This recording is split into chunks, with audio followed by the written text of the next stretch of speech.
maintenant, on va vous laisser la parole, donc la première question, et puis on y répondra collectivement. Je ne vais pas monopoliser le micro toute la soirée. Oui, monsieur. Monsieur Lopez, quand vous dites que vous avez divisé par 2 vos indemnités, c'est faux. Vous n'avez simplement fait que de prendre une indemnité correcte par rapport à ce qui se fait dans toutes les mairies, c'est-à-dire aux alentours de 500 € pour des adjoints. Hein. Vous n'avez rien donné, vous avez baissé, vous avez d'abord en 2008 augmenté, comment dire, Les impôts. non, 2009. 2009 les impôts. 2009 la taxe, effectivement, si elle est aussi élevée, c'est bien parce que vous les avez augmentées. Et ensuite, vous n'avez absolument rien donné. Vous avez diminué de 10% à peu près les indemnités que vous aviez votées en 2008, c'est vrai, et c'est louable. Simplement, au lieu de vous payer 800 € au maximum, ce qui était possible par exemple pour les adjoints, vous n'en avez pris que 500, et c'est ce que font toutes les municipalités. C'est ce que font toutes les municipalités. Et vous n'avez rien donné de votre poche concernant les indemnités. Oui, heureusement d'ailleurs. Mais votre langage est faux. Voilà, vous essayez de vous tromper en nous disant que vous avez donné des indemnités. D'accord, écoutez, c'est votre point de vue, je le respecte. En effet, la commune de Clarensac, eu égard au nombre d'habitants, les élus, donc les adjoints et le maire, mais je vais parler des postes d'adjoints, puisque vous avez pris l'exemple des adjoints, pouvaient prétendre à 880 €, la loi autorisait à ces 880 €, et nous avons divisé par 2, puisque aujourd'hui, et là aussi vous pouvez vérifier sur pièce, je n'ai pas mon bulletin d'indemnité, mais c'est 442 € pour les adjoints qui sont en responsabilité. Donc on peut considérer qu'on a quand même divisé par 2 quelque chose qui aurait pu être perçu par les élus. Voilà, mais après, on l'a fait bien volontiers parce qu'effectivement on s'inscrivait dans cette démarche-là et ça avait un sens fort parce qu'on voulait également pouvoir dire à la population en fin de mandat que effectivement le jardin public a été acheté 180 000 €, il était payé avec ce qu'on n'a pas perçu. Voilà. Et bon, après, voilà, on le dit comme ça, vous le vivez différemment, peu importe. Voilà, oui, non, tout à fait. Non, mais je vous le présente comme ça, et puis voilà, je vous demande de le respecter. Voilà. Une autre question, peut-être? Oui? Tout d'abord, je voudrais repartir dès le départ. Je me suis étonné que sur votre invitation, Clarensac Ensemble, il n'y ait pas votre identité. Alors c'est un oubli ou c'est volontaire? C'est une identité, Clarensac Ensemble, c'est le logo de la liste. Ok, Voilà. vous êtes tête de liste, vous auriez pu. Oui, Ouais. bon. J'ai été forcé de téléphoner à M. Contin pour savoir à qui appartenait cette liste. Bon, écoutez. Excusez-moi. La seconde question. D'accord. Restons. Vous avez raison, ça vous a interrogé. On le mettra la prochaine fois. Votre liste, Pas de problème. votre liste, vous vous présentez sur une étiquette politique ou vous êtes apolitique? Je n'ai pas entendu. Aujourd'hui, on dit très clairement une liste apolitique avec un ensemble d'individus qui se sont tous présentés. Vous les avez entendus, ils ont tous parlé de leur engagement associatif, l'engagement pour la commune, etc. Donc là, aujourd'hui, on n'a pas d'étiquette politique et on ne souhaite pas l'avoir parce que, voilà, on n'est pas dans cette dimension-là. Je crois qu'à Clarensac, on est d'une commune de 4200 habitants et qu'on n'est pas dans une politique de parti, on est là pour faire réussir une commune avec un projet politique qui est, somme toute, et vous l'avez entendu, rien n'est caché, avec une consonance sociale qui est marquée. Donc voilà, et ça on l'assume complètement. Après, sur les engagements politiques ou syndicaux d'ailleurs, des personnes de cette liste, il leur appartient et ils le livrent ou ils ne le livrent pas. Voilà. Bon. Bien. En 2008, lors de votre présentation, vous aviez promis des réunions publiques d'information des projets pour la commune.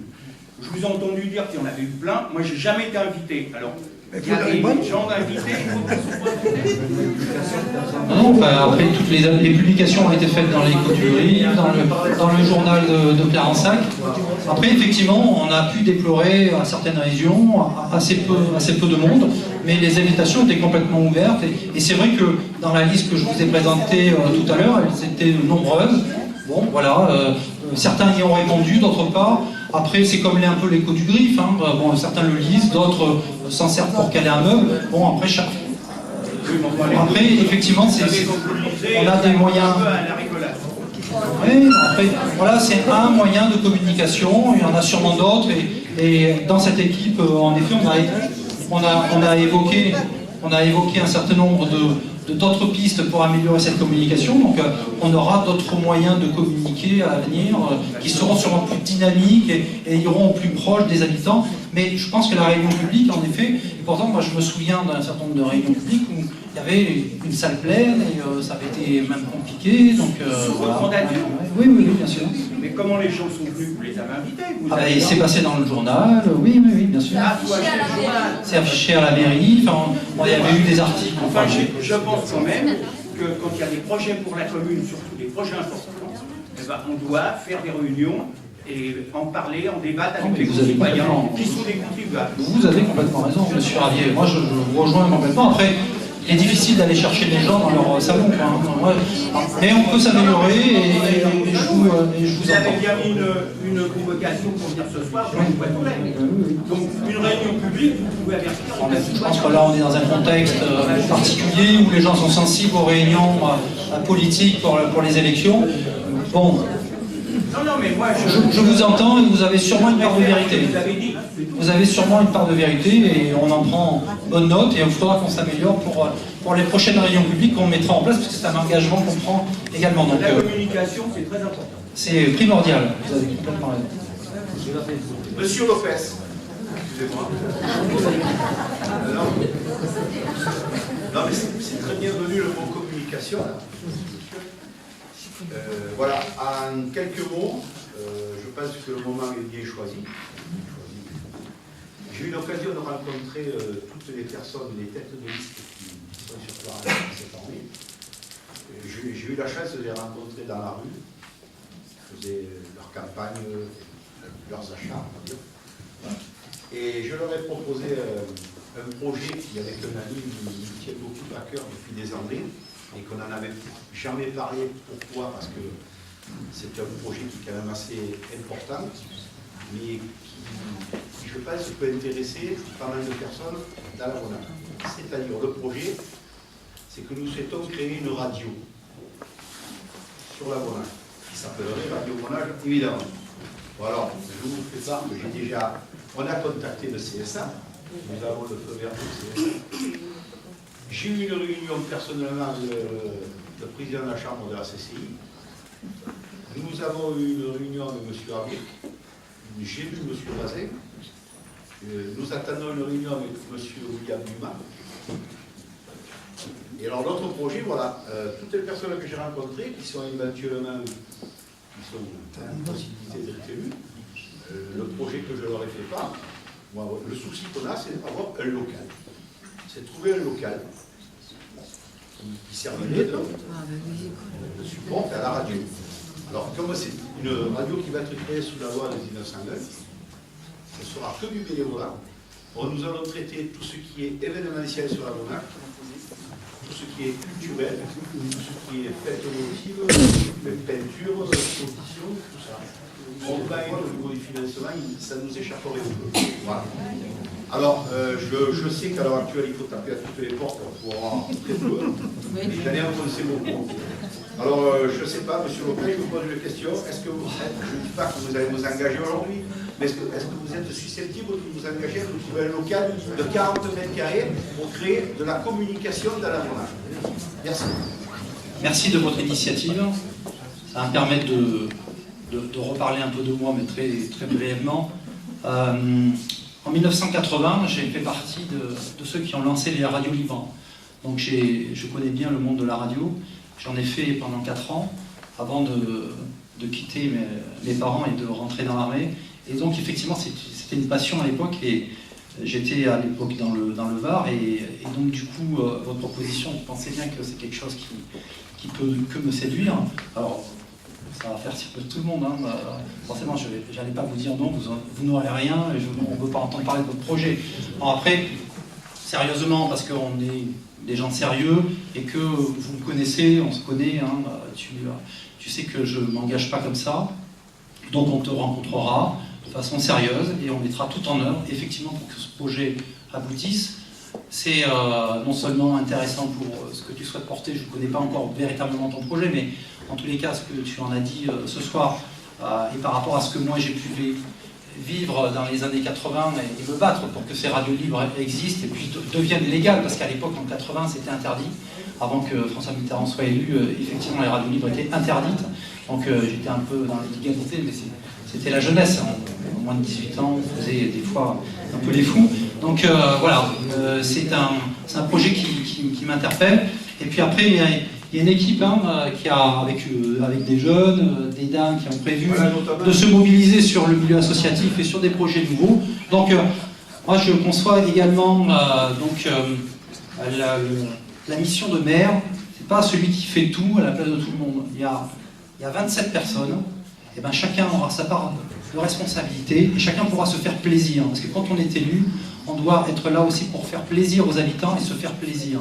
Et donc chacun, et on l'a déjà discuté, a évoqué un certain nombre de dossiers qu'ils aimeraient porter, de responsabilités qu'ils aimeraient pouvoir assurer. Et donc, on a déjà un petit groupe qui est centré autour de Viviane Bonamy pour le milieu associatif et sur des projets comme ça qui va pouvoir t'accompagner et effectivement apporter une réponse. Forcément, le maire que j'espère être au mois d'avril aura son cœur qui pourra porter sur la radio de Clarensac.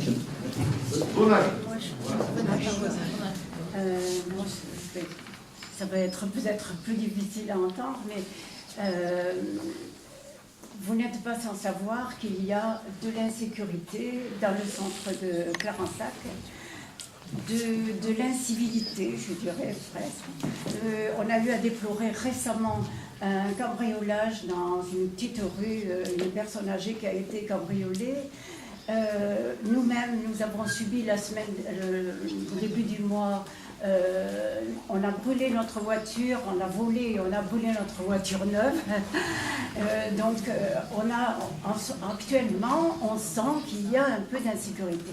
Or, vous avez dit tout à l'heure qu'il y a des services de police municipaux, intercommunaux. Moi, je souhaiterais qu'ils soient peut-être un petit peu plus présents en faisant des rondes à pied et pas en voiture à toute vitesse, qu'ils passent je regrette de le dire comme ça, mais un policier municipal, il a besoin aussi de connaître les gens, de savoir ce qui se tourne. Je ne suis pas pour la répression, mais pour une compréhension de ce qui se passe. Les poubelles qui sont sorties n'importe comment, qui sont jetées n'importe quel jour, alors qu'il y a quand même un impératif. Nous avons dans notre quartier fait plusieurs pétitions pour avoir, et vous le savez, puisque vous passez pratiquement tous les jours devant, pour qu'on enlève toutes les poubelles, ça a été fait. Il y avait aussi des personnes très désagréables qui se permettaient de faire du bruit jusqu'à 4h du matin. Il a fallu aussi qu'on intervienne. La police, on se demande où elle est parfois. Donc je souhaiterais que dans votre prochain mandat, si vous êtes élu, si on vous fait confiance, vous ayez une approche plus importante des gens comme nous, c'est-à-dire qui demandons un peu de sérénité dans le village. Quelle est votre réponse ? Cette sérénité, elle est légitime et en effet, l'inquiétude, elle est pas qu'à Clarensac, c'est une inquiétude qui est sur l'ensemble du territoire national. Aujourd'hui, on va se centrer sur Clarensac, bien sûr. Il ne vous a pas échappé, en 2008, un policier municipal, aujourd'hui, on est passé à 6. Donc effectivement, alors peut-être que vous ne les voyez pas et qu'il y a sûrement une réorganisation à faire. En tous les cas, il y a quand même un certain nombre de résultats qui existent aujourd'hui, qui sont, on peut vous présenter, il n'y a pas de difficulté. Ils étaient présentés lundi soir à l'Anglade avec la brigade de gendarmerie, donc c'était confirmé par la brigade de gendarmerie. On a effectivement été impacté ces dernières semaines par un certain nombre de délits qui ont été choquants même, parce qu'il y a eu le buraliste qui a été également cambriolé dans la nuit. Sachez que pour cette affaire et des tas d'autres affaires dans l'Avonnage, les interpellations ont été faites avant-hier. Donc les protagonistes ont été arrêtés pour un préjudice qui dépasse les 500 000 €. Donc il y a des enquêtes qui ont été réalisées. Alors effectivement, c'est pas visible, vous le savez pas, et c'est vrai qu'on communique pas sur la sécurité suffisamment. En tous les cas, sachez que tout est pris très au sérieux, et que lorsque on sait qu'effectivement il y a des difficultés dans tel ou tel quartier, vous évoquiez également les poubelles, il y a eu une opération coup de poing lundi dernier également pour verbaliser et sanctionner les gens qui se comportent pas normalement et qui jettent leurs poubelles sur la voie publique. Donc ça a été fait, s'il faut le refaire, eh bien ça sera refait. C'est en même temps malheureux, mais la collectivité en même temps doit protéger également de ce type de désagrément. Après, sur les cambriolages, etc., on a proposé depuis maintenant 4 ans une opération qui s'appelle l'opération Tranquillité Vacances, qui là aussi apporte un certain nombre de résultats, puisque l'ensemble des habitants qui ont sollicité les forces de police pour cette opération pendant leurs vacances n'ont pas été embêtés. Alors peut-être que s'ils n'avaient pas mobilisé le service de police, ils n'auraient pas non plus été embêtés, et tant mieux. Mais on essaie de mettre en place des choses comme ça. Vous savez que régulièrement, des rondes de nuit sont réalisées donc 2 fois par semaine sur des patrouilles qui sont complètement aléatoires et qu'on ne peut pas vous communiquer, mais la police municipale tourne jusqu'à 1h du matin, et à pied et dans les lotissements. Donc effectivement, il y a un certain nombre de choses qui se font. Le territoire est immense, puisqu'on a une police qui est intercommunale, donc qui intervient sur le territoire de Caveyrac et sur le territoire de Clarensac. On essaie de coordonner au mieux avec la gendarmerie pour que on puisse être encore plus efficace. Oui, il y a encore des marges de manœuvre, vous avez raison, et on a demandé à la police d'être beaucoup plus visible, et notamment à pied, pour rentrer en contact plus facilement avec la population. Oui. Je me présente, M. Soisson, la dame a soulevé le problème des cambriolages. Quand vous voyez que la gendarmerie, je ne sais pas s'il y a des anciens gendarmes et anciens policiers, comme j'ai fait pendant la police, comment voulez-vous qu'il n'y ait pas de cambriolage quand vous voyez une gendarmerie, comme les petits villages par ici, qui ont 25 ou 30 communes à s'occuper? Eh bien, je ne sais pas où.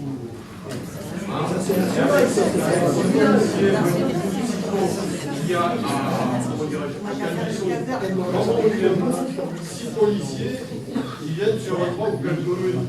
Expliquez-moi. Non, mais c'est sûr qu'on a des effectifs qui sont insuffisants, et on a vu les délais d'intervention. Je reprends l'exemple de notre buraliste qui a été cambriolé. Les délais d'intervention qui ont été de 40 minutes, parce qu'ils étaient déjà sur une autre affaire dans le Sault-Miroir. Le temps qu'ils arrivent, voilà. Ils ont 25 ou 30 communes. C'est ça. Donc, nos anciens, comment dirais-je, avant monsieur Hollande, on a supprimé des effectifs de police. Maintenant, on pleure pour rappel, les jeunes avaient dit, il y a de la place dans la police, à la gendarmerie, à l'armée. On a supprimé le service militaire. On a supprimé la police, on a supprimé les gendarmes. Maintenant, on pleure parce qu'il y a... Non, mais je pense que... Il faudrait aussi être un peu plus... Vous voyez ce que je veux dire? Oui, après je pense qu'il y a aussi une mobilisation générale qui doit pouvoir exister. On a tous évoqué ici, on a connu un petit village où les gens se connaissaient, où il y avait des services qui étaient rendus, on se surveillait la maison, etc., etc. Je crois que c'est quelque chose qui s'est perdu depuis quelques années, et qu'il convient peut-être de réactiver, de réimpulser au niveau des quartiers. Donc ça aussi, on a un travail qui est commencé avec le lieutenant de gendarmerie qui vient d'arriver, ça fait 1 an qu'il est là, il est tout jeune, il est plein d'idées, et on va l'aider pour effectivement essayer de... Mais bon, il fait avec les moyens qu'il a, et nous on fait également avec les moyens que nous avons, parce que tout à l'heure, effectivement, j'ai senti la salle un peu bouger sur les impôts, etc. Mais plus de policiers ou plus de rondes, ça peut être traduit de cette façon-là. Donc à un moment, voilà, on est à la mesure de nos capacités budgétaires au niveau de la commune, et je trouve que déjà 6 policiers municipaux pour une commune telle que Clarensac, c'est un bel effort que l'on fait, mais c'est un engagement aussi qu'on avait pris, et donc il faut qu'on continue à améliorer ça. Mais je crois qu'à un moment, il faut peut-être retrouver, alors il y a une opération qui s'appelle le voisin vigilant, l'opération voisin vigilant. Voilà, donc à Calvisson, ils sont en train de le mettre en place. À Aujarc, c'est la commune un peu pilote dans le coin, dans ce domaine-là. Eh bien, je pense que en effet,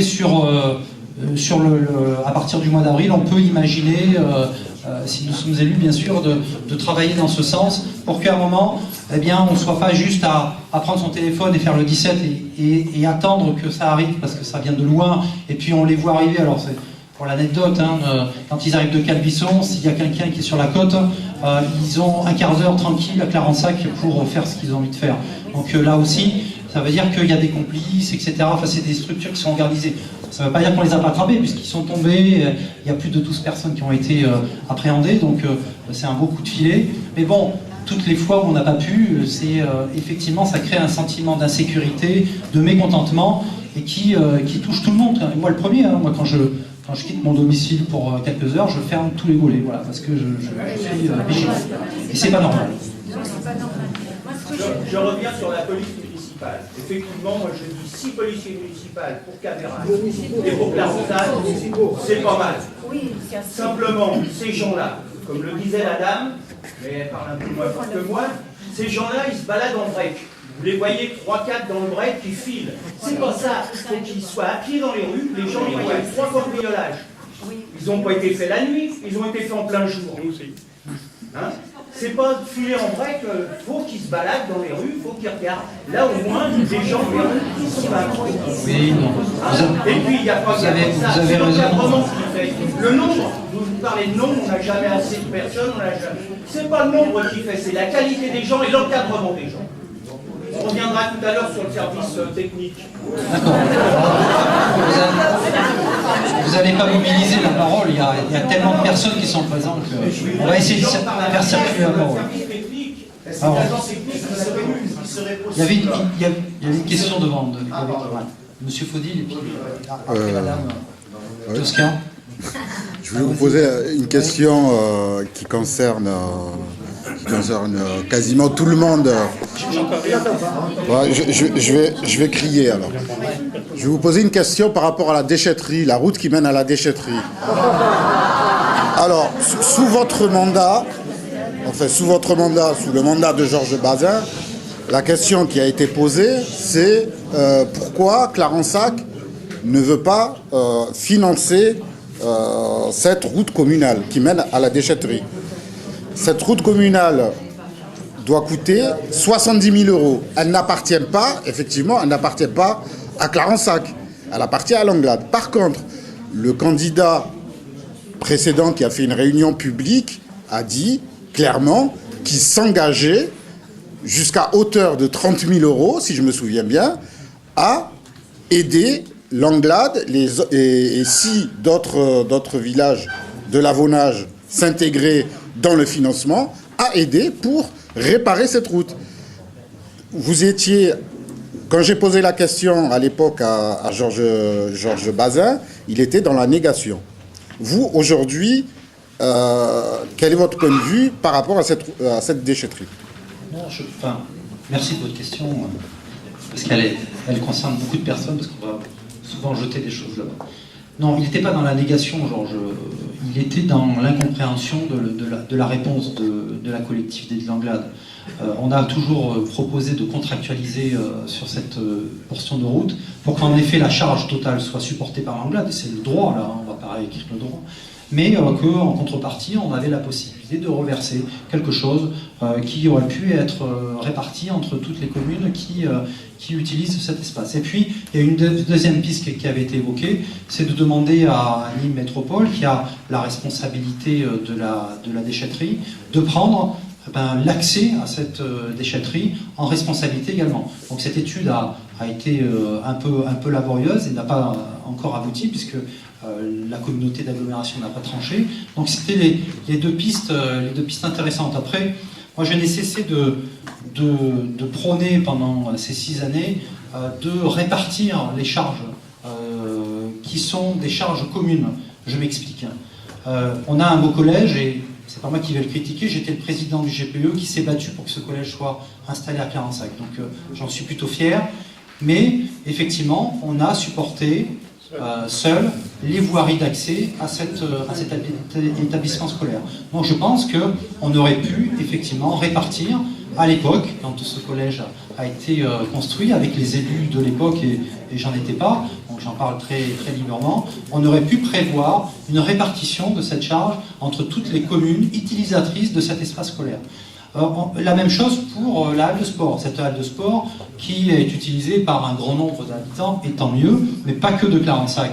Et on accueille tout le monde parce que c'est aussi la richesse de l'Avonnage, c'est de se retrouver un moment autour d'une activité sportive, et c'est très intéressant. Mais en même temps, ça serait aussi intéressant de pouvoir répartir la charge que supporte la commune, 43 000 € par an, pour que ce gymnase, en effet, soit financé. C'est ce qu'on reverse au Conseil général dans la convention qui a été signée entre la collectivité support et le Conseil général qui est propriétaire.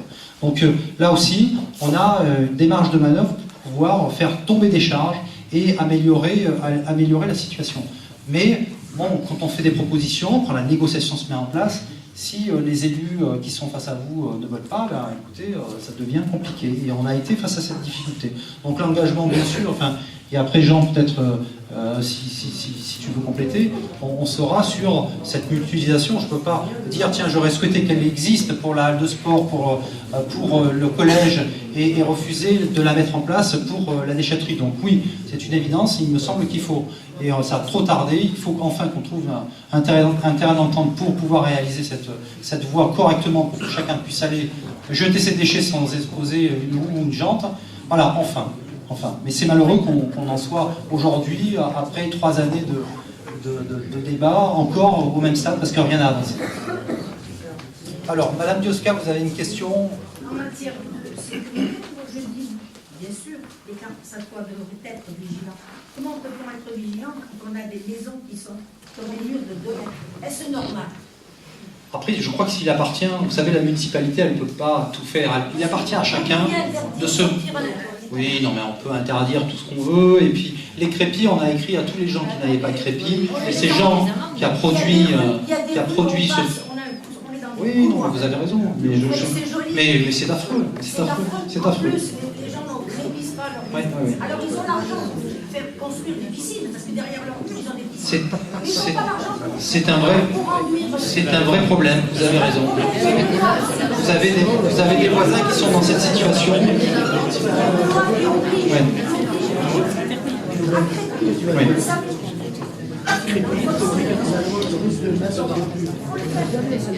Après, je pense que là...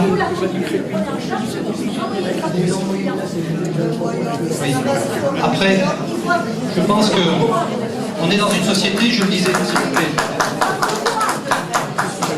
Oui, on peut avoir le courage. Après, je pense qu'on doit être dans une relation qui doit être une relation apaisée entre la collectivité et ses habitants. Et on ne peut pas en permanence agiter la contravention, etc. Je crois qu'à un moment, on est tous responsables à Clarensac, on est tous... Et les amendes ne reviennent pas à la commune, hein, c'est le Conseil général qui nous touche. Non, mais je vous remercie, mais je ne suis pas une référence. Voilà. Le souci, c'est qu'à un moment, c'est chacun qui participe à la beauté, à l'harmonie de sa commune, à la tranquillité. Oui. Je pense qu'on peut le faire de façon moins abrupte que... Oui, il a essayé. Oui. Si, il a été au bout des choses, mais il a été déçu parce qu'effectivement, il n'a pas réussi comme il l'aurait souhaité. Et je lui rends hommage parce que ce soir, Georges ne repart pas avec nous parce qu'effectivement, il a souhaité rejoindre sa famille et puis passer un peu plus de temps. Voilà, et c'est son choix personnel et je le respecte complètement. Et aujourd'hui, voilà. Oui, mais vous avez raison. Vous avez raison. Le cambrioleur qui monte sur le mur, et bien il est derrière, il fait ce qu'il veut et personne ne voit ce qu'il fait. Donc la vigilance, tout à fait d'accord avec vous. Alors, concernant le crépi sur les murs, vous avez pu lire sur les différents échos du griffe depuis quelques années maintenant des articles où je demandais le crépi sous un petit côté ironique parfois pour inciter les gens à le faire sans qu'il y ait pression. Le résultat était quand même positif parce que bien entendu il y avait... Je dis bien le résultat était quand même positif parce que il y a quelques gens qui l'ont fait, etc. Jusqu'à présent, on n'a pas utilisé de Il y a moyens 30 de ans, rétorsion. il y a 30 ans qui est en train de faire par mur. Mais je sais, mais disons que cette demande qui a été faite, parce que moi j'étais tout à fait d'accord avec madame, quand on arrive à Clarensac, que l'on voit des murs comme ceci de 2 mètres, hein, on se croirait, je ne sais pas où, mais certainement pas dans un joli village. Donc j'avais fait un article sur l'embellissement du village, qui était nécessaire de faire des efforts en ce sens. Certains l'ont fait, je crois qu'il faut rendre hommage à ceux qui l'ont fait, pas assez malheureusement, pas assez.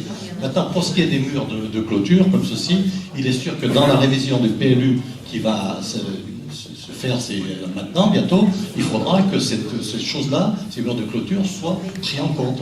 Que les nouvelles constructions en particulier ne se mettent pas derrière des murs de 2 mètres. Parce que c'est le meilleur moyen d'avoir des cambriolages, et évidemment, derrière. Les gens sont tout à fait à l'abri derrière. Sauf que ce mur, si on fait un mur, même un mur bahut de 1 mètre, surmonté d'un grillage, derrière, les gens font une haie qui monte à 2 mètres. Et ils sont aussi protégés et aussi cachés que s'il y avait un mur de parfois. C'est plus joli, mais du point de vue des cambriolages, c'est le même problème. Exactement, bravo. Alors, monsieur. Je voudrais revenir à la réunion d'hier soir et rassurer, alors il n'y a pas beaucoup peut-être les parents d'élèves. Hier soir, le chiffon rouge-rose a été agité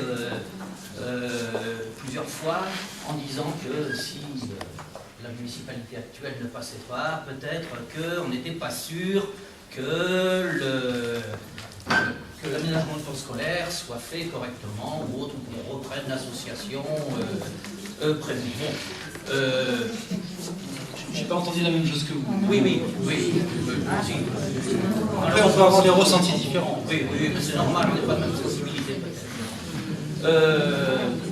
Donc, ce qu'il faudrait que les parents d'élèves sachent, c'est qu'on ne reste pas les 2 pieds dans le même sabot. À l'heure actuelle, on travaille.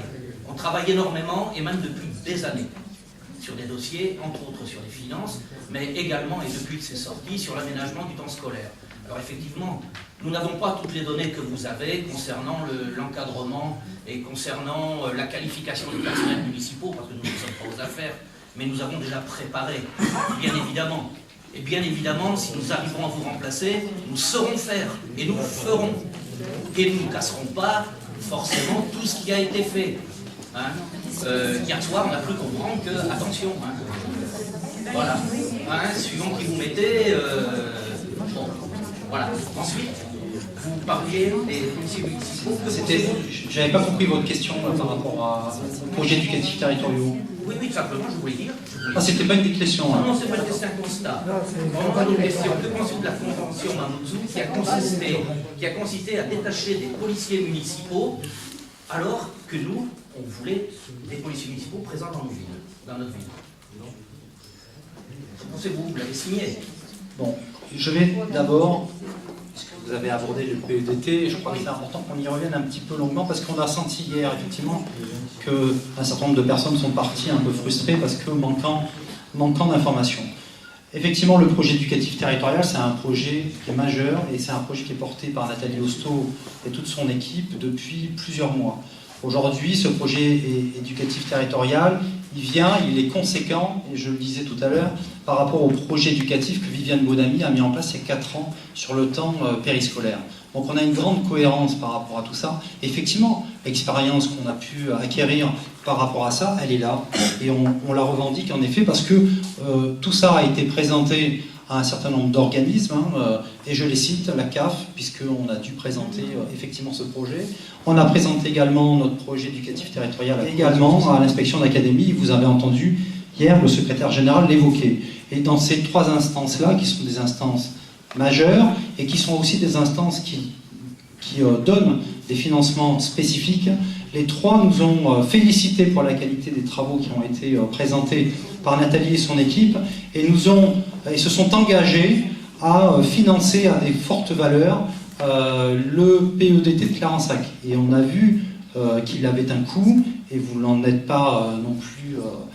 enfin, vous l'avez quantifié sûrement, puisque vous avez travaillé depuis longtemps, et vous savez que ce coût est important et est à la charge de la commune. C'est un choix politique que nous faisons. Nous, on considère qu'effectivement, il doit y avoir une gratuité sur ce projet éducatif territorial, mais en même temps, par la qualité du dossier qui a été présenté aux 3 instances que je venais de citer, eh bien, il sera fortement financé, subventionné à plus de 50%. Donc du coup, on est quelque chose qui sera en effet bénéfique pour les enfants dans leur construction de futurs adultes, bénéfique pour les parents d'élèves parce que lorsqu'on pourra, et on le fera lors de la présentation du programme le 18 mars, ils verront la qualité des ateliers qu'on souhaite mettre en place et ils pourront vérifier que les mots qui ont été lancés hier avec des grandes phrases sur la laïcité, etc., eh bien, ces ateliers seront déclinés et il y aura un vrai sens derrière tout ça. Donc, je pense que par rapport à ce projet, on est vraiment dans quelque chose de rassurant et de qualité. Voilà, donc je veux là ce soir rassurer les parents d'élèves. Si Nathalie veut rajouter sur ce point-là, parce que c'est un point important. Le but de la réunion hier, en fait, était d'expliquer en quoi était cette réforme scolaire et en quoi consistait ce projet éducatif territorial. D'ailleurs, bon, je pense que M. Wagner de l'Éducation nationale et Pierre Lafont de la Ligue de l'enseignement l'ont expliqué.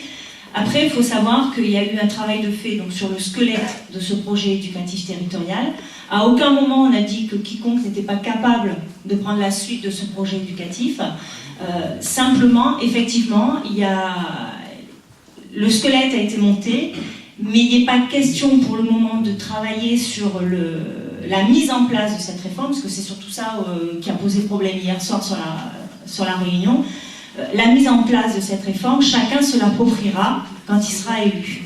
Donc, les bases de son squelette sont établies, ont été déjà, puisque le dossier a été déposé le 15 décembre, prévalidé par l'Éducation nationale, la cohésion sociale et la CAF. Il y a juste une observation et une information complémentaire à apporter, mais le projet, le squelette est établi. Après, il faut aussi que chacun se le personnalise. Donc effectivement, nous, on y a travaillé. Un travail a déjà été fait sur cette équipe. Chacun aura la charge de sa responsabilité sur ce projet. Mais en aucun cas, nous avons dit hier que les gens n'étaient pas capables de prendre la suite de ce dossier. Il ne me semble pas. Alors, il y a eu des réunions l'année dernière pour fixer les horaires de cette réforme. Après, effectivement, le squelette, il a été concerté avec le corps enseignant parce que c'était vraiment une continuité du projet d'école. Ensuite, les grandes lignes, donc la thématique de ce squelette a été présentée en conseil d'école, en conseil d'école donc sur la maternelle et la primaire. Et donc, il y a eu une validation des parents d'élèves présents au conseil d'école. Bon, je vais peut-être, si ça ne vous embête pas, répondre. Hier, dans cette réunion, on a parlé d'un squelette de 2 ans. Tout à l'heure, vous avez parlé d'un squelette qui avait 1 an. Non, c'est 1 an. Vous me parlez de 4 mois. Non. Il y a une question particulière, c'était 2 ans. Non, il y a l'année. En fait, on a commencé à travailler sur ce squelette en mars l'année dernière, puisqu'en mars l'année dernière, nous avons eu donc des réunions avec les parents d'élèves. Je peux me permettre, je continue les questions. Ensuite, il y a eu une personne qui a posé des questions très précises, ou par une pirouette magique, l'interlocuteur n'a pas eu sa réponse, bien sûr, puisqu'il y a une pirouette. Sur le budget prévisionnel, ça n'a pas été répondu. Le nombre d'éducateurs, ça n'a pas été répondu. Enfin, je vous pose la question, quel est le budget prévisionnel que vous avez prévu et le nombre d'éducateurs que vous avez prévu pour ce projet? 80 000 € de coûts sur cette réforme, sans les subventions. C'est-à-dire qu'après, il y a des aides de la CAF et de la direction de cohésion sociale. Ensuite, si ma mémoire est bonne, c'est 29 encadrants pour les 2 écoles primaires. Vous me demandez des questions, je réponds. 29 encadrants, sachant qu'il faudra compter des encadrants supplémentaires pour tous les enfants qui ont des handicaps, c'est-à-dire qui actuellement sur le temps scolaire ont des AVS. Donc là, ça sera des encadrants supplémentaires. Le nombre de groupes, je crois qu'on ne peut pas vu. Le nombre De groupes. Le nombre d'ateliers, après, ça va être dans la mise en place, ça va être dans l'organisation des ateliers. Au niveau des ateliers, ce qu'on avait prévu, c'est tous les jours, il y aura un atelier différent qui va se mettre en place, donc lundi, mardi, et ces ateliers vont tourner, donc ça veut dire qu'on aura en gros 16 ateliers par semaine qui vont tourner. Vous avez parlé de 12 à 18 personnes par atelier. Oui. Non, pas de 12 à 18 personnes par atelier. C'est un taux d'encadrement entre 14 et 18. Les élèves qui seront pris par atelier, 14 et 18. Non, 14-18, c'est le taux d'encadrement. C'est-à-dire qu'il vous faut un encadrant pour 14 enfants en maternelle, un encadrant pour 18 enfants en primaire. Ah ben, il faut partir avec la totalité des enfants, puisque c'est quand même quelque chose qui est ouvert à tous les enfants inscrits aux écoles. Donc après, vous partez avec la totalité des enfants. Et ben, on a 323 enfants à l'école primaire et 156 à l'école maternelle. Comment? Non. Après, je reviens sur donc, le travail, les années. Donc en fait, donc, je disais l'année dernière, au mois de mars, il y a eu des réunions donc, avec les parents d'élèves. Le GPE a fait circuler un questionnaire aux parents donc, pour les horaires, pour le mercredi ou le samedi. Donc à l'issue de ça, il y a eu des réunions. Donc le travail a commencé en mars l'année dernière. Et après, il y a eu des dossiers, puisqu'il y avait des dates butoirs sur lesquelles les dossiers devaient être déposés au niveau de l'éducation nationale. Et le 15 décembre, on devait déposer notre projet éducatif territorial. On veut mettre à la disposition de différents ateliers, c'est-à-dire le corps, le monde associatif qui viendra dans ces ateliers s'il le souhaite, n'aura pas forcément à utiliser son matériel. Donc on facilitera l'achat de mobilier supplémentaire, d'armoires, de supports pédagogiques divers et variés qu'on aura définis avec les différentes structures qui vont procéder à ces animations. Donc c'est une enveloppe approximative, donc on en aura peut-être besoin de moins. Mais en tous les cas, on se donne tous les moyens pour faire effectivement réussir ce projet éducatif territorial. Alors Nathalie en parle avec beaucoup de passion, elle le connaît très très bien. Moi je le vis de l'autre côté parce que il vous a pas échappé que j'étais dans l'éducation nationale. Je fais partie du groupe de pilotage académique de ce projet éducatif territorial. Donc, aux côtés de Madame la recteure, je participe aux évaluations de ces dispositifs et on est vraiment au fait de tout ce qui peut se passer au niveau de toute l'académie de Montpellier. Donc, c'est aussi une plus-value que j'amène au sein de l'équipe pour pouvoir faire réussir dans ce domaine également donc, ce projet pour les enfants et les familles.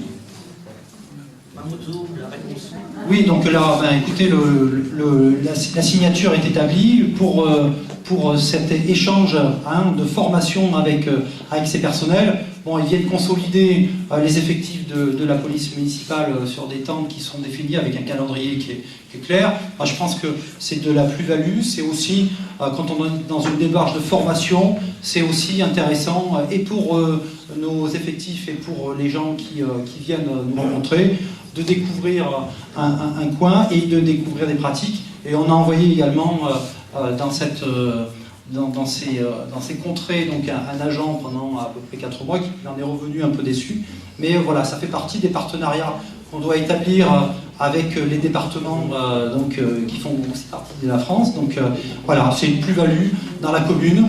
Et ma foi, si ça peut rendre service et consolider les effectifs, parce qu'à chaque fois qu'ils viennent, eh bien, en effet, on a plus d'une dizaine de personnes qui sont disponibles pour faire des rondes et pour faire des interventions.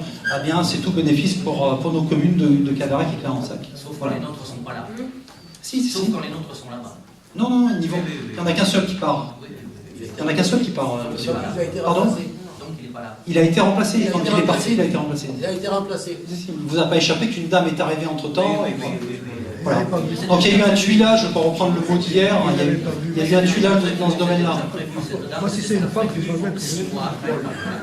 C'est-à-dire avancé de 6 mois. Écoutez, moi, ce que je vois, c'est que les effectifs ont progressé, qu'on a assuré un service de qualité. Après, là aussi, moi, je ne polémique pas sur...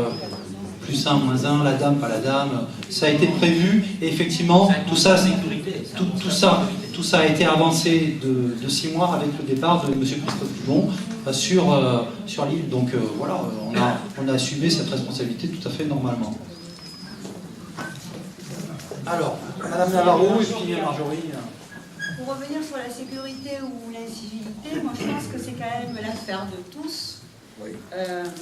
Quand on voit qu'on a mis un sens de circulation dans Clarensac avec des feux, des stops, des sens interdits, et que de temps en temps nous croisons des personnes en voiture en sens interdit, et que pour un peu on y laisse la voiture au mieux, quand on voit que le feu qui tourne vers Saint-Côme est plus ou moins respecté, je pense que là on pourra mettre autant de gendarmes, autant de policiers, ça ne fera pas grand-chose. c'est l'affaire de tous. Après, effectivement, en matière d'insécurité, on ne peut pas mettre une personne derrière chaque personne. C'est un peu l'affaire de tous. Alors, comme disait la dame à côté de moi, effectivement, les murs n'aident pas. Mais je pense que c'est quand même aussi assez français que chacun s'occupe de soi et ne regarde pas ce qui se passe chez le voisin. C'est chacun pour soi et entre guillemets, mais pour les autres. Donc après, on ne peut pas reporter. Ça, je ne suis pas d'accord du tout. On ne peut pas reporter. Enfin, moi, je vois dans mon... Moi, je suis Voilà. arrivée il y a 5 ans et mon mari est décédé 2 mois après. Donc, je suis veuve, donc je suis seule dans une maison. Et dans le petit quartier où j'habite, tout le monde surveille ma maison. Voilà, mais ça c'est... Voilà, Parce que je communique, parce que j'ai été voir mes voisins, que je leur ai expliqué mon cas, et ils m'aident. Mais je crois que c'est surtout une question de communication. Si vous ne parlez pas à vos voisins, obligatoirement, ils ne vont pas regarder votre maison. Mais même quand on parle, au début... Moi, je dis pas ça à vous. Voilà, au début, on construit le lotissement, tout le monde il est beau, tout le monde il est gentil. Ah non, mais moi, la fois dernière, je n'avais pas ouvert mes volets de la journée. Les voisins de derrière m'ont dit, bah, tu étais malade. Voilà. Mais parce que c'est le quartier aussi. Je crois que c'est important de... Mais voilà. Mais en fait, c'est quand même l'affaire de tout le monde. Ah bah oui, c'est l'affaire de pas tout le monde. forcément. Vous avez complètement raison. Alors, Marjorie. S'il vous plaît. Pour revenir sur la réunion d'hier soir, un regret qu'une question. Je ne doute pas du sérieux avec lequel tu as dû appréhender ce dossier et je suis très honnête quand je te le dis. Ceci dit, la maman que je suis, avant d'être la tête de liste de Clarence Sac, un choix pour l'avenir, a été très déçue de l'invitation qu'elle a reçue. Pourquoi? Parce que comme beaucoup de parents, beaucoup de présidents d'associations, nous sommes arrivés en attendant des réponses et nous avons entendu parler pendant 2 ans de Clarence Sac ensemble, de l'équipe en place qui a appréhendé beaucoup. Donc je ne suis pas seule à l'avoir ressenti. Je fais la sortie des écoles, comme beaucoup de parents, que ce soit à la maternelle ou au primaire. Les parents sont sortis agacés parce qu'effectivement, ils n'ont pas eu les réponses qu'ils espéraient depuis longtemps. Et Dieu sait que le projet n'est pas de maintenant. Tu l'as dit, et même M. Wagner l'a dit hier. Janvier 2013, cette réunion aurait certainement été plus productive hors période électorale.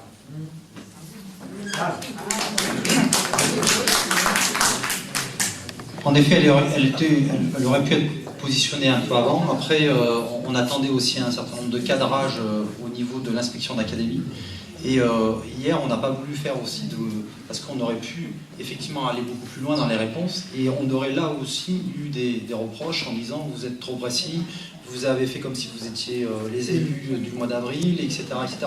Donc, dans un cas comme dans un autre, on aurait été taxé de quelque chose de désagréable. Donc, on a essayé d'être les plus neutres possibles, et vous avez vu qu'on s'est tenu, et pourtant on avait envie de prendre la parole parce qu'on aurait pu vous en dire, et on a essayé de respecter cette neutralité. Moi, je pense qu'à la tribune, ils l'ont également respecté. En tous les cas, ils ont tenté, et c'était la commande de départ.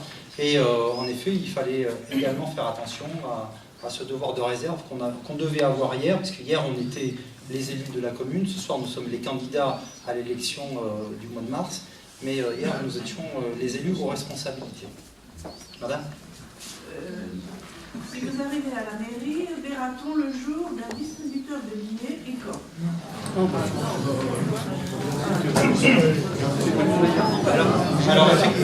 Alors effectivement, c'est un débat qui...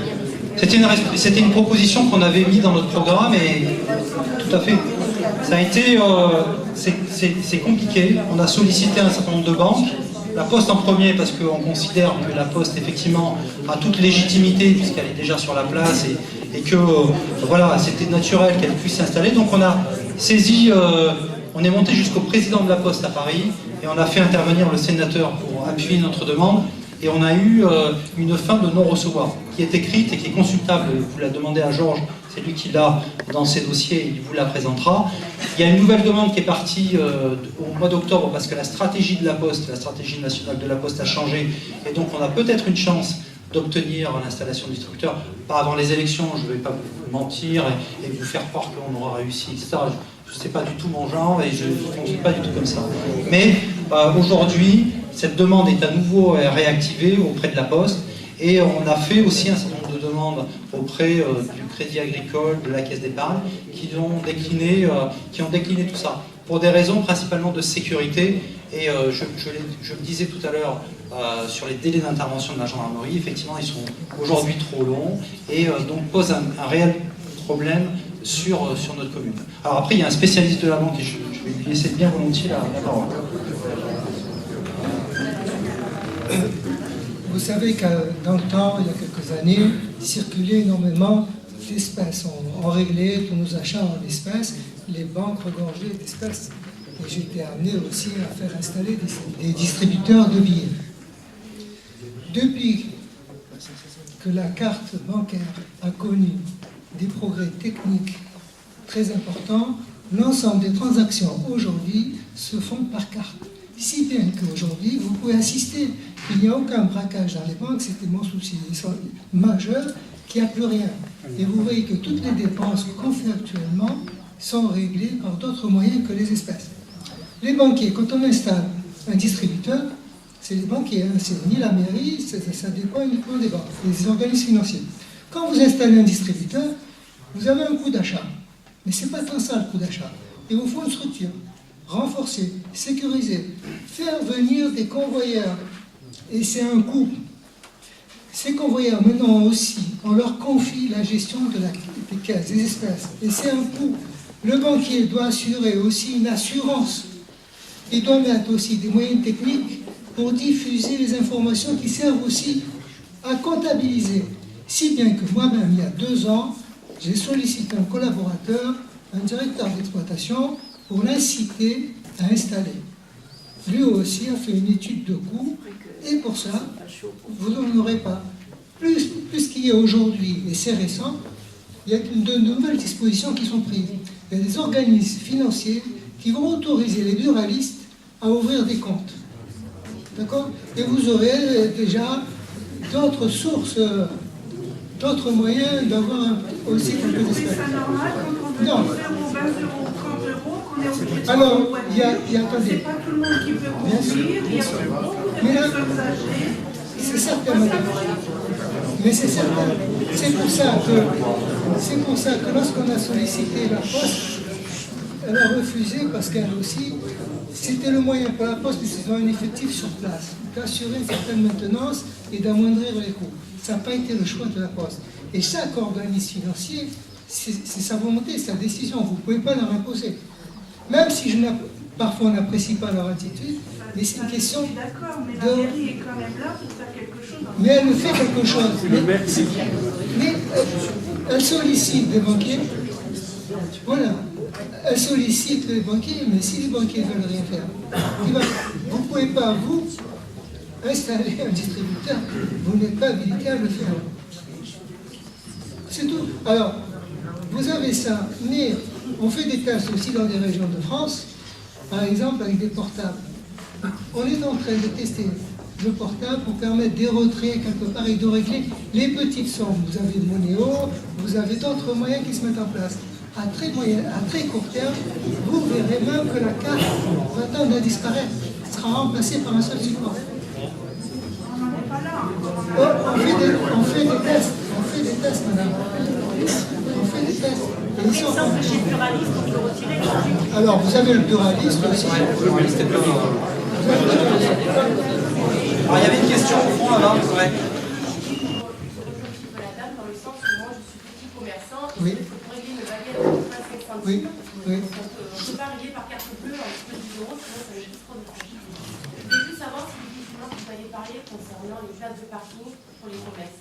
Voilà, parce que après moi je ne sais pas trop, c'est que voilà, nous on commerce, la boulangerie, on fait travailler, les gens à force de faire 4 fois le tour ne peuvent pas se garer, nous on est en train de mourir à petit feu malheureusement. Voilà.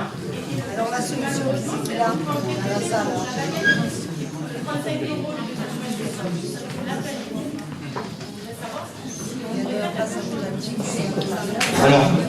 Alors effectivement, c'est une vraie problématique, hein, ce stationnement qui pénalise aujourd'hui un certain nombre de commerces.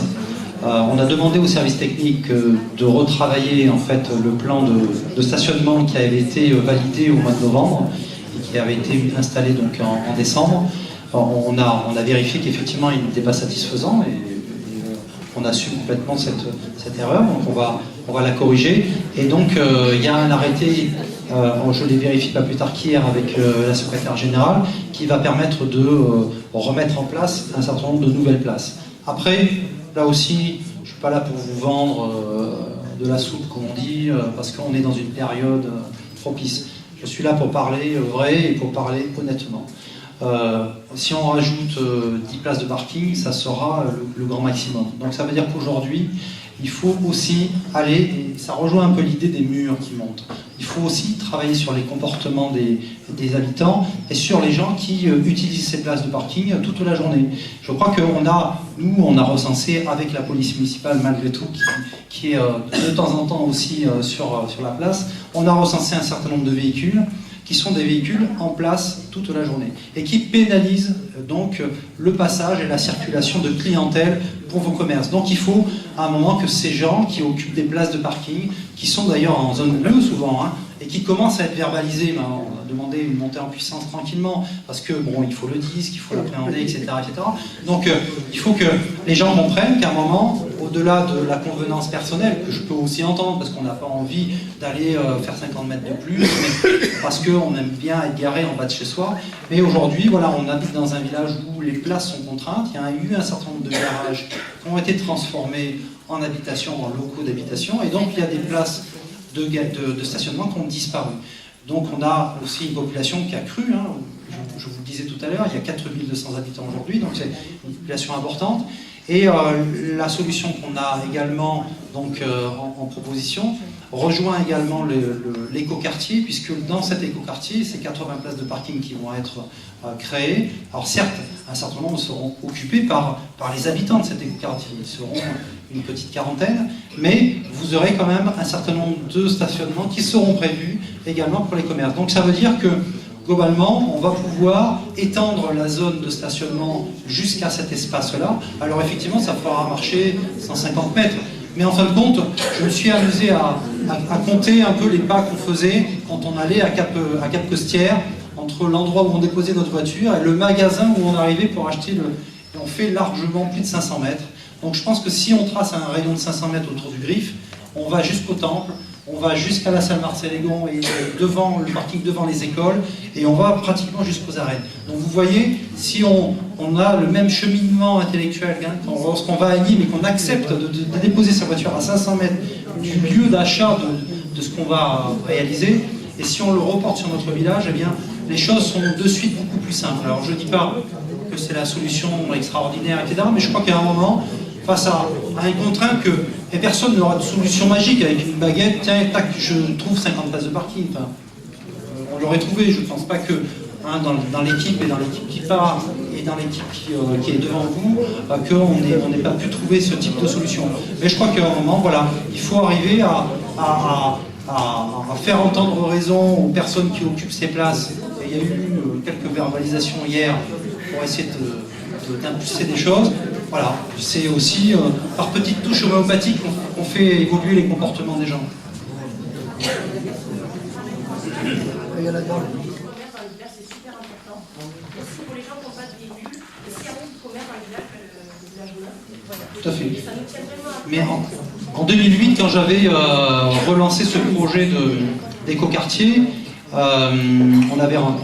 j'avais rencontré avec la commission développement économique l'ensemble des professionnels de santé, et on avait également fait une réunion avec les commerçants où on leur avait dit, pour pas qu'ils s'inquiètent de voir partir des cabinets un peu plus loin, on avait fait un travail avec eux, que vous n'étiez pas encore arrivés dans les responsabilités que vous avez aujourd'hui, et donc je leur avais délivré le message suivant. Moi je crois vraiment dans le commerce de proximité, je crois vraiment dans la qualité de vie que vous pouvez apporter aux gens qui ont un âge, mais aux gens comme moi qui sont encore assez mobiles, mais qui apprécient malgré tout, moi le week-end ou même dans la semaine quand j'ai le temps, j'aime monter, prendre mon pain, mon journal, parce que ça me permet de rencontrer des gens, discuter, etc.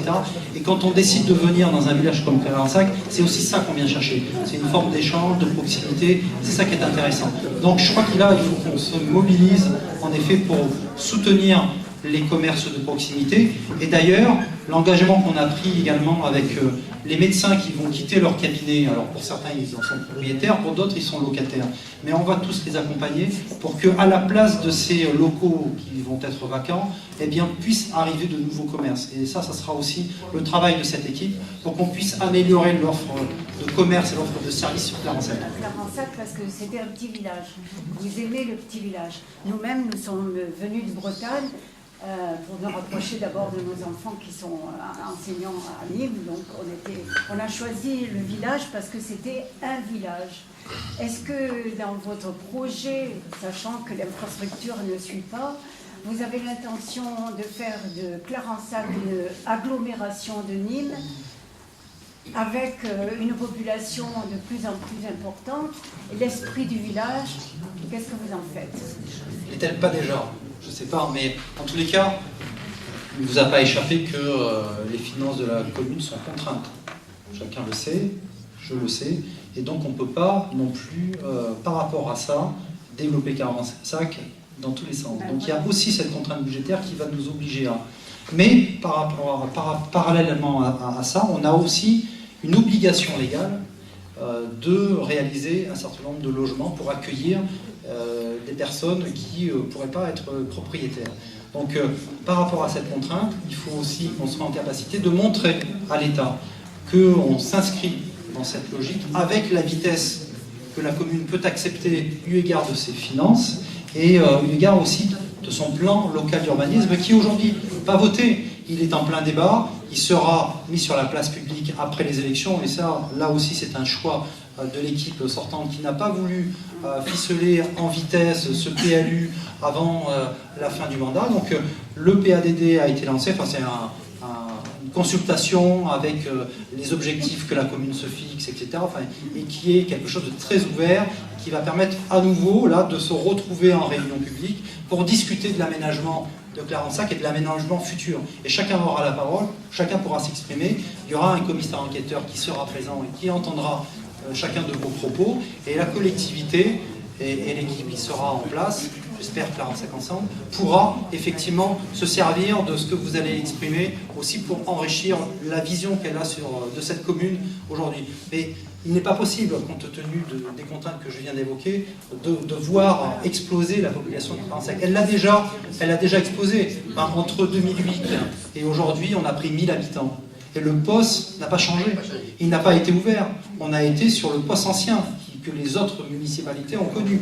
Donc ça veut dire que les encres se sont comblés, que les habitations ont été, enfin des parcelles ont été coupées, des habitations nouvelles sont arrivées. Tout ça était voilà, prévisible et aujourd'hui on doit prévoir des aménagements. C'est pour ça que, en effet, vous avez vu 7 km de voirie nouvelle réalisée, c'était aussi quelque chose de nécessaire pour la commune parce que avec cette nouvelle population, on ne pouvait pas faire autrement.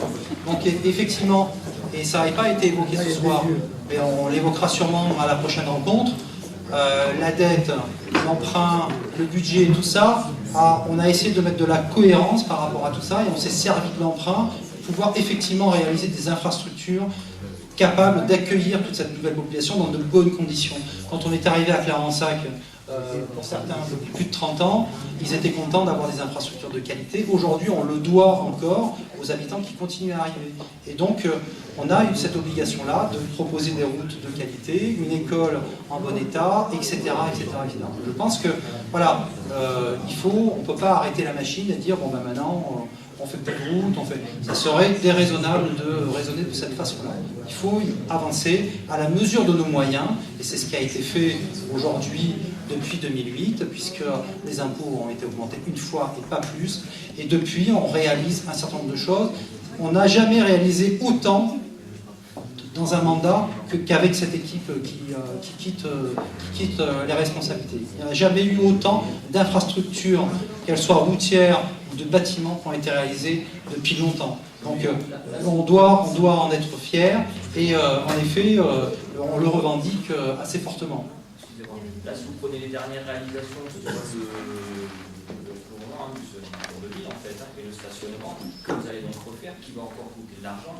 Pourquoi? Non, c'est la peinture, monsieur. C'est les employés municipaux qui vont être sollicités. Le revêtement du tour de ville, c'est la même chose. C'est quand même quelque chose qui a un coût, ça a été fait, ça a été mal fait. Pourquoi on est arrivé là? Sur le stationnement et sur le tour de ville. Sur le tour de ville, ça a été un choix de l'équipe municipale compte tenu des finances qu'on a à disposition. On n'a pas voulu mettre un enrobé qui avait un coût trop important, et donc on a préféré aller sur ce bicouche pour pouvoir réaliser un ensemble assez propre et remarquer l'ensemble des stationnements. Après, effectivement, voilà. Et je te donnerai la parole après, comme ça tu... Et au niveau du marquage, en effet, la proposition qui a été validée par les services techniques et par les élus au mois de novembre était une mauvaise solution. Je vous dis. Donc on va corriger, on va rajouter un certain nombre de places. Et je veux dire, celui qui s'est jamais trompé dans la vie, moi qui se lève et qui me dise qu'il s'est jamais trompé, là il n'y a pas de problème. Après sur la qualité du chemin de roulement, effectivement, on ne voulait pas non plus investir trop par rapport à ce qui a été mis en place, qui est de qualité médiocre, par rapport aux réseaux qui n'ont pas été encore terminés. Donc on ne voulait pas mettre en place quelque chose de définitif alors qu'il va y avoir encore quelques ouvertures, notamment dans la patte d'oie en bas, puisque ça fait partie de projets qui sont en attente. Et pourquoi valider beaucoup de choses sans concertation justement avec les commerçants, avec les industries, enfin voilà, essayer d'avoir des réunions publiques, est-ce que vous comptez partir là-dessus? Écoutez, sur les réunions publiques qu'on a pu réaliser, notamment sur l'école, sur les photovoltaïques, on a eu très peu de fréquentation. Donc là, après on est aussi dans la réactivité des choses, on est aussi dans une responsabilité qui nous a été confiée par le suffrage des habitants de 45. Donc sur le marquage au sol, on a consulté sur la mise en place du centre de circulation, sur le marquage au sol des places de stationnement. Moi j'ai reçu un certain nombre de commerçants, ils m'ont évoqué des difficultés, on en tient compte dans le marquage, il n'y a aucun problème. Alors Sophie, oui. Alors moi je voulais rebondir sur ce que vous disiez tout à l'heure par rapport au commerce, le positionnement que vous allez étaler, qu'on peut marcher 500 mètres, etc. Je te rejoins tout à fait dans ton idée. En revanche, qu'est-ce que tu vas avec ton équipe proposer pour justement circuler en tant que piéton en toute sécurité? Je parle de ça parce que le collège, l'école publique, donc le primaire, est accessible à pied, mais par la route. Il y a des endroits où on peut accéder à ces lieux sans passer par des trottoirs ou par des chemins sécurisés. Donc qu'est-ce que tu proposeras justement en étalant ton stationnement pour que les gens puissent circuler tranquillement avec les poussettes ou avec des enfants handicapés ou des personnes à mobilité réduite? Qu'est-ce que tu vas proposer puisque c'est déjà pas mis en place actuellement? Alors, c'est pas mis en place, c'est sévère. Il y a eu quand même un certain nombre de kilomètres de voirie qui ont été réalisés avec des parcours piétons parallèles, donc bon, ça on peut pas l'ignorer, chemin de Saint-Gilles, etc., etc. Donc ça, c'est même sur la route de Saint-Gilles. Alors effectivement, on a rencontré une difficulté par rapport au Conseil général qui ne nous a pas autorisé à implanter un trottoir par rapport à la largeur des voies obligatoires pour les bus, etc. Donc on a trouvé un compromis qui n'est pas satisfaisant, mais qui reste un compromis, et où on fait effectivement cohabiter des vélos avec des véhicules à moteur qui ne sont pas très très loin. Donc là, effectivement, on peut essayer d'imaginer améliorer cette situation. Sur l'implantation de nouvelles circulades, ou en tous les cas de nouveaux sens de circulation, oui, je pense que quand l'écoquartier sera abouti, et vous verrez que ça sera une très belle opération, on aura à imaginer un nouveau sens de circulation, notamment pour aller de cet écoquartier qui non seulement va accueillir des habitations, mais va accueillir également tous les professionnels de santé, parce qu'ils y vont tous, mais il va également accueillir le parc de Clarensac, le jardin public, puisqu'il est acheté, et qu'aujourd'hui on ne peut pas démarrer les travaux de ce parc parce que le projet global est bloqué. Donc, et comme il faut se servir de la voie d'accès de cet écoquartier pour se rendre au parc, voilà, tout ça est un petit peu une opération à tiroir. Donc aujourd'hui, on fait aboutir un écoquartier qui va amener du confort et des services supplémentaires. Et puis ensuite, en effet, on aura à se repencher à travers une réunion publique, et vous avez raison, je rejoins le monsieur, pour que tout ça soit optimisé, que chacun se sente à l'aise et le mieux possible pour faire vivre les commerces de Clarensac. Vous engagez à permettre aux piétons de circuler en toute sécurité. Mais c'est un engagement qu'on a déjà depuis 6 ans. C'est pas le cas. Oui. Moi, je peux aller au collège sans prendre un seul trottoir, sans prendre une seule douzaine. Je suis sur la Non, mais là où tu habites, c'est pas du tout, ça n'a pas été refait. Ah bah non. Voilà. Mais sur les voies qui ont été refaites, Mais elles en ont attendant, toutes il y a été des enfants refaites dans cet esprit-là. En attendant, il y a des enfants qui vivent déjà dans ces quartiers-là et qui sont piétons tous les jours, qui prennent des routes tous les jours. Donc, on ne peut pas dire que la sécurité soit faite. On essaie, et là, après ça rejoint mon propos de tout à l'heure, on essaie de faire au mieux en fonction des finances de la commune. On a déjà fait beaucoup. 7,5 km, c'est jamais vu, je le répète, mais parce qu'il faut vraiment en être convaincu. 7 km de voirie avec des pistes cyclables, c'était la première fois qu'on en faisait à Clarensac. Donc, on va y aller progressivement, au fur et à mesure que les finances se permettront.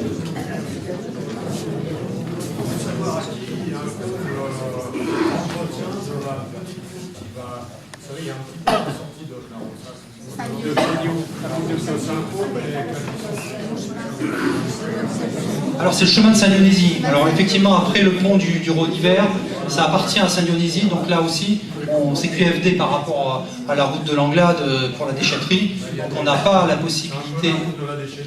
Voilà, c'est ça. Donc là on a saisi Michel Gavage pour que le maire de Saint-Dionysie réalise un certain nombre de travaux par rapport à ça. Moi qui fais pas mal de bicyclettes, je vais ramasser si c'est avant, le pont, ça sera à nous. Si c'est après, ça sera à Saint-Dionysie.